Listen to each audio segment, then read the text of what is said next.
2011 में अन्ना आंदोलन हुआ, पूरे देश में लोग सड़क पे आ गए, मैं भी अन्ना तू भी अन्ना, अब तो सारा देश है अन्ना। अन्ना आंदोलन के बाद लोकपाल एक्ट बना, केंद्र में लोकपाल अपॉइंट हो गए, सभी राज्यों में लोकायुक्त अपॉइंट हो गए। अन्ना आंदोलन के बाद एक पार्टी बनी, उसके बाद उस पार्टी की दिल्ली में सरकार बन गई, बाद में पंजाब में भी बन गई। आंदोलन के एक जो प्रमुख सिपाही थे वो 3 बार दिल्ली के मुख्यमंत्री बन गए और उनके जो चेले चपाटे थे बाकी जगह मंत्री सब बन गए। लेकिन सवाल यह है कि लोकपाल बनने से, लोकायुक्त बनाने से, लोकपाल के ऑफिस के ऊपर करोड़ों रुपए खर्च करने के बाद, लोकायुक्त ऑफिस के ऊपर करोड़ों रुपए खर्च करने के बाद क्या रत्ती भर भ्रष्टाचार खत्म हुआ है? क्या किसी एक राज्य में थोड़ा सा भी भ्रष्टाचार खत्म हुआ है क्या? मैं इसलिए पूछ रहा हूं क्योंकि आज के अखबार में एक खबर निकली है जो चौंकाने वाली है। बिहार में 800 रुपए में रेजिडेंस सर्टिफिकेट बन रहा है, 800 रुपए में अस्थायी निवास प्रमाण पत्र बन रहा है, 3000 रुपए में ईडब्ल्यूएस सर्टिफिकेट बन रहा है, 1000 रुपए में आधार बन रहा है, 2000 रुपए में राशन कार्ड बन रहा है, 3000 रुपए में ईडब्ल्यूएस सर्टिफिकेट बन रहा है। भारत का ऐसा कौन सा जिला है जहां पे फर्जीवाड़ा खत्म हो गया ये लोकपाल बनने के बाद और लोकायुक्त बनने के बाद? मैं पहले भी कई बार कह चुका हूं, डॉक्टर बदलने से बीमारी ठीक नहीं होती है, बीमारी ठीक होती है दवाई बदलने से। जब तक दवा नहीं बदलेगी, नियम कानून नहीं बदलेगा, तब तक रत्ती भर भ्रष्टाचार कम नहीं होगा। कोई भी सांसद बन जाए, कोई भी मंत्री बन जाए, कोई भी मुख्यमंत्री बन जाए, कोई भी राष्ट्रपति बन जाए, कोई भी उपराष्ट्रपति बन जाए, कोई भी सीजेआई बन जाए, कोई हाईकोर्ट का जज बन जाए, एक रत्ती भर कम नहीं होगा।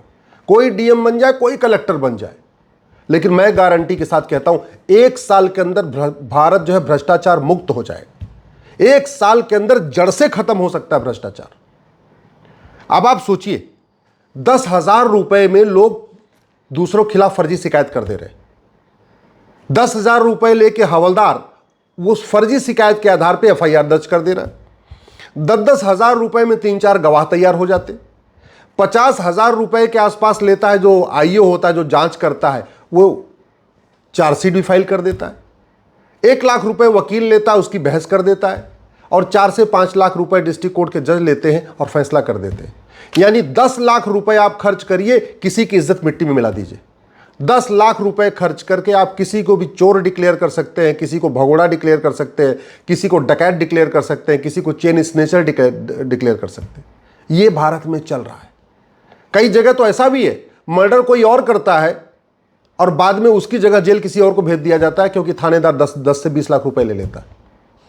कई जगह ऐसा भी होता है, हत्या कोई एक्स करता है और उसी के नाम वाला दूसरे व्यक्ति के खिलाफ जेल में भेज के उसी की चार्जशीट फाइल कर देते हैं। 10-20 साल मुकदमा चलता है। जिसने हत्या किया वो तो कभी जेल गया नहीं, और जिसको फर्जी भेजा जेल में वो भी बाद में सबूत के अभाव में बरी हो गया।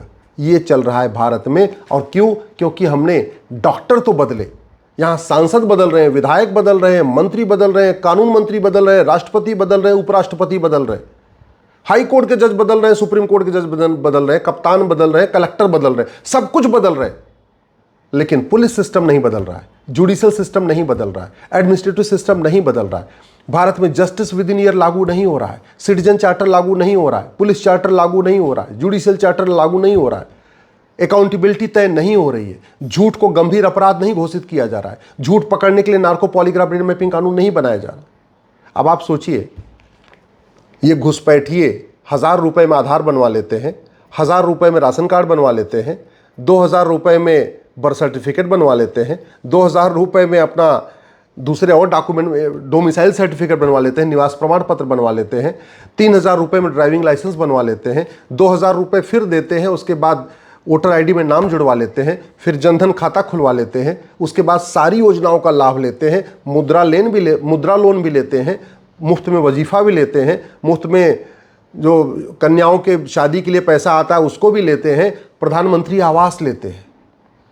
ये पाकिस्तानी, अफगानिस्तानी, रोहिंग्या, बांग्लादेशी 10 से 15 हजार रुपए में 5-6 डॉक्यूमेंट बनवा के भारतीय बन जा रहे हैं, और उसके बाद साहब कम से कम साल में 4 से 5 लाख रुपए का फायदा उठा रहे हैं, मुफ्त में राशन ले रहे हैं, मुफ्त में सब कुछ लेते जा रहे हैं। क्यों ले रहे हैं? क्योंकि हमारा कानून घटिया है। दुर्भाग्यवश इस घटिया कानूनों पे, इस सड़े हुए सिस्टम के ऊपर न कोई नेता बोल रहा है, न कोई अभिनेता बोल रहा है, न कोई लेखक बोल रहा है, न बुद्धिजीवी बोल रहा है, न पत्रकार बोल रहा है, न कलमकार बोल रहा है, न कोई यूट्यूबर बोल रहा है, ना कोई कंटेंट क्रिएटर बोल रहा है। इस सड़े हुए भ्रष्टाचार के कारण भारत की राष्ट्र की सुरक्षा के लिए बहुत बड़ा खतरा पैदा हो चुका है। अल्टीमेटली जो भारत की राष्ट्र की सुरक्षा के लिए खतरा है, चाहे लव जिहाद हो, चाहे लैंड जिहाद हो, चाहे धर्मांतरण हो, चाहे घुसपैठ हो, सबके लिए पैसा आता है। पैसा लेके सारा खेल चल रहा है। ये हमारी राष्ट्र की सुरक्षा के लिए खतरा है, और राष्ट्र की सुरक्षा के लिए जो खतरा होता है उससे निपटने के लिए हमारे पास कानून है, एनएसए, नेशनल सिक्योरिटी एक्ट। लेकिन आज तक किसी भी घूसखोर, कमीशनखोर, दलाल, कटमनी करने वाले को, तोलाबाजी करने वालों को, किसी भी भ्रष्टाचारी के खिलाफ एनएसए आज तक लगाई नहीं। आज तक हमने इस जो कानून है हमारा, पहले आईपीसी था, बीएनएस है, इसमें हमने भ्रष्टाचार के लिए कोई चैप्टर ही नहीं रखा हुआ है। अलग से कानून बनाया, प्रिवेंशन ऑफ करप्शन एक्ट, लेकिन वो इतना सड़ा हुआ, इतना घटिया है कि आज तक किसी को सजा ही नहीं हुई। 70,000 करोड़ का कॉमनवेल्थ घोटाला हो गया, 1,76,000 करोड़ का 2G घोटाला हो गया, 1,86,000 करोड़ का कोयला घोटाला हुआ। सबके ऊपर प्रिवेंशन ऑफ करप्शन एक्ट का मुकदमा चला। कलमाड़ी भी, चाहे कोड़ा हो, चाहे सुखराम हो, चाहे लालू हो, चाहे जितने भी भ्रष्टाचार, चाहे वो कनीमोजी हो, चाहे वो राजा हो, किसी का narco polygraph brain mapping test नहीं हुआ। अगर टेस्ट हुआ होता आज सारे जेल में होते। Narco polygraph brain mapping test नहीं हुआ, अब गवाही हो रही है, गवाहों के बयान हो रहे हैं। ऐसे लोगों के खिलाफ गवाही कौन देगा? कई बार लोगों ने गवाही दिया, उनको मार के फेंक दिया। जिन लोगों ने ऐसे लोगों के खिलाफ गवाही दिया उनको चलती ट्रेन से फेंक दिया गया। कौन गवाही देगा इन लोगों के खिलाफ? और फिर ये सड़ा हुआ कानून चल रहा है, आज भी चल रहा है। हमने बीएनएस बनाया, इसमें भी एक हमने चैप्टर नहीं रखा कि हाँ भाई यहाँ पे एक चैप्टर होना चाहिए ऑफेंस रिलेटिंग टू करप्शन। हमने भारतीय साक्ष्य संहिता बनाई 1872 वाले कानून को बदल के, लेकिन इसमें भी हमने झूठ को गंभीर अपराध घोषित नहीं किया। हमने झूठ पकड़ने के लिए नार्को पॉलीग्राफ ब्रेन मैपिंग की व्यवस्था नहीं किया, और नहीं किया तो लोग झूठे कागज बनवा रहे हैं, झूठी शिकायतें हो रही हैं, झूठे एफआईआर भी हो रहे हैं, झूठी जांच भी हो रही है, झूठी गवाही भी हो रही है, झूठे फैसले भी हो रहे, झूठे राशन कार्ड बन रहे हैं, झूठे ड्राइविंग लाइसेंस बन रहे हैं, झूठे बर्थ सर्टिफिकेट बन रहे, झूठे एज सर्टिफिकेट बन रहे, झूठे ईडब्ल्यूएस सर्टिफिकेट बन रहे, फर्जी वोटर आईडी बन रहे, फर्जी पासपोर्ट बन रहे। क्यों? क्योंकि फर्जी डॉक्यूमेंट बनाना और फर्जी डॉक्यूमेंट बनवाना ये कोई सीरियस क्राइम नहीं है, हीनस क्राइम नहीं है, ये कोई जघन्य अपराध नहीं है भारत के अंदर। फर्जी वसीयत बनवा लेते हैं दूसरों की जमीन पे कब्जा कर ले रहे हैं, जिंदा को मरा हुआ दिखा देते हैं, मरे हुए को जिंदा दिखा देते हैं, और फर्जी वसीयत, फर्जी विरासत बनवा लेते हैं। क्यों? क्योंकि चीटिंग, फ्रॉड, फोर्जरी और परजरी कोई सीरियस क्राइम नहीं है, ये हीनस क्राइम नहीं है, इसको हमने जघन्य अपराध बनाया ही नहीं है। इसका मतलब वर्तमान कानून ईमानदारों के पक्ष में नहीं है, वर्तमान कानून अच्छे लोगों के पक्ष में नहीं है, वर्तमान कानून भ्रष्टाचारियों के पक्ष में है। भारत में भ्रष्टाचार के कारण देश खोखला हो रहा है, भ्रष्टाचार के कारण देश की एकता अखंडता कमजोर हो रही है। जो भी लोग देश को खोखला करते हैं सबके पास बेनामी प्रॉपर्टी है, करोड़ों की बेनामी प्रॉपर्टी, आय से अधिक संपत्ति है, सब कुछ है। अगर प्रॉपर्टी को आधार से लिंक कर देते तो पता चल जाता कि भारत में कितने लोगों के पास बेनामी प्रॉपर्टी है। ये चप्पल पहन के, जो कुर्ता पैजामा पहन के घूमते हैं ना, सारे अरबपति हैं, करोड़पति हैं। लेकिन हमने भ्रष्टाचार को अनलॉफुल एक्टिविटी तक डिक्लेयर नहीं किया। भ्रष्टाचार को न हमने राष्ट्र की सुरक्षा के लिए खतरा घोषित किया, न भ्रष्टाचार को अनलॉफुल एक्टिविटी डिक्लेयर किया, न भ्रष्टाचार को आज तक हमने ऑर्गेनाइज क्राइम डिक्लेयर किया, न उनकी, इसलिए न महाराष्ट्र में उनके ऊपर मकोका लगता है लुटेरों के ऊपर, न गुजरात में घुसकोका लगता है, न यूपी में गैंगस्टर एक्ट लगता है। आज तक किसी भ्रष्टाचारी की 100% प्रॉपर्टी जब्त नहीं हुई, आज तक किसी भ्रष्टाचारी की नागरिकता खत्म नहीं हुई। ये ब्लैक मनी का हमने कानून बनाया, ऐसा सड़ा हुआ कानून, दुनिया का सबसे सड़ा हुआ कानून। दुनिया के कई देशों में ब्लैक मनी वालों की 100% प्रॉपर्टी जब्त होती है, नागरिकता खत्म होती है, आजीवन कारावास, फांसी होती है। चीन में तो अपने कानून मंत्री को फांसी दे दिया। चीन में एक कंपनी के ठेकेदार ने 2 लाख युआन लिया था, अपने जो वेंडर था, जो कंपनी में माल सप्लाई करता था, सीधे उठा के फांसी दे दिया। ये होता है कानून की ताकत, इसलिए भ्रष्टाचार खत्म होता है। बातें करने से भ्रष्टाचार खत्म नहीं होता, तू मैं से नहीं होता। पूरा बेनामी लेन देन हो रहा है, सोने का बेनामी लेन देन, प्रॉपर्टी का बेनामी लेन देन, सब कुछ बेनामी चल रहा है। तहसील बेनामी का अड्डा बना हुआ है, तहसील बैनामा का अड्डा नहीं बना हुआ है, तहसील बेनामी प्रॉपर्टी का अड्डा बना हुआ है। लूट चल रही है, लेकिन इस कानून के बारे में कोई चर्चा नहीं। समाजवाद की बात होगी, अम्बेडकरवाद की बात होगी, लोहियावाद की बात होगी, साम्यवाद की बात होगी, दुनिया भर की बतौलेबाजी होगी। भ्रष्टाचार के कारण कितना हवाला कारोबार चल रहा है।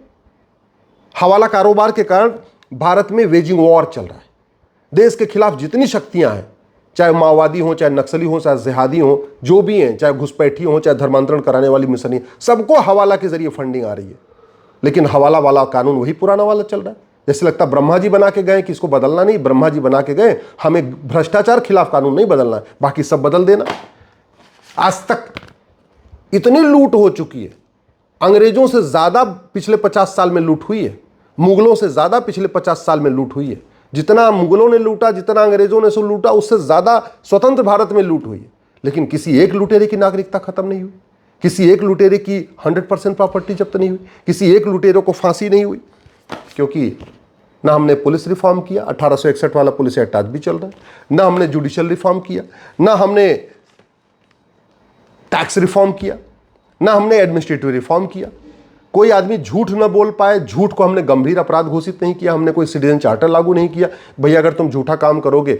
ना हमने फर्जी डॉक्यूमेंट बनाने और बनवाने को गंभीर अपराध घोषित किया, ना हमने झूठ बोलने और झूठ बुलवाने को गंभीर अपराध घोषित किया, ना फर्जी एफआईआर करने और फर्जी एफआईआर करवाने को गंभीर अपराध घोषित किया, ना झूठी गवाही देने और झूठी गवाही दिलवाने को गंभीर अपराध घोषित किया, ना हमने फर्जी ये विरासत बनाने और बनवाने को गंभीर अपराध घोषित किया। कुछ भी नहीं किया, और फिर भी कहते हैं हमारा सारे जहां से अच्छा हिंदुस्तान हमारा। सवाल ये है, इन घटिया कानूनों के रहते हुए भारत विश्वगुरु बन पाएगा क्या? इन घटिया कानूनों के रहते हुए विकसित भारत बन पाएगा क्या? इन घटिया सड़ी हुई पुलिस व्यवस्था, प्रशासनिक व्यवस्था, न्यायिक व्यवस्था के रहते हुए भारत परम वैभव को प्राप्त होगा क्या? अगर हमें छत्रपति शिवाजी महाराज, रानी अहिल्याबाई होलकर का सपना साकार करना है तो हमें इन घटिया कानूनों को बदलना पड़ेगा। अगर बाबा साहब अम्बेडकर, गुरु गोलवलकर, वीर सावरकर जी का सपना साकार करना है तो इस घटिया सिस्टम को बदलना पड़ेगा, घटिया कानूनों को बदलना पड़ेगा। नहीं तो अगर ये नहीं बदलेंगे तो हम कितना भी कुछ भी कर लें, एक रत्ती भर भ्रष्टाचार खत्म नहीं होगा। न थाने का भ्रष्टाचार कम हुआ है, न तहसील का भ्रष्टाचार कम हुआ है, न जिले का भ्रष्टाचार कम हुआ है, न नगर निगम का भ्रष्टाचार कम हुआ है, न पीडब्ल्यूडी डिपार्टमेंट का भ्रष्टाचार कम हुआ है, न एजुकेशन डिपार्टमेंट का भ्रष्टाचार कम हुआ है, न हेल्थ डिपार्टमेंट का भ्रष्टाचार कम हुआ है, न रेलवे का भ्रष्टाचार कम हुआ है। एक भी डिपार्टमेंट का रत्ती भर भ्रष्टाचार कम नहीं हुआ है, एक भी जिले में रत्ती भर भ्रष्टाचार कम नहीं हुआ है। किसी की सरकार हो, कोई भी सांसद हो, कोई भी मुख्यमंत्री हो, कोई भी विधायक हो, कुछ फर्क नहीं पड़ रहा है। क्यों? क्योंकि कानून वही घटिया चल रहे हैं जो पहले चल रहे थे।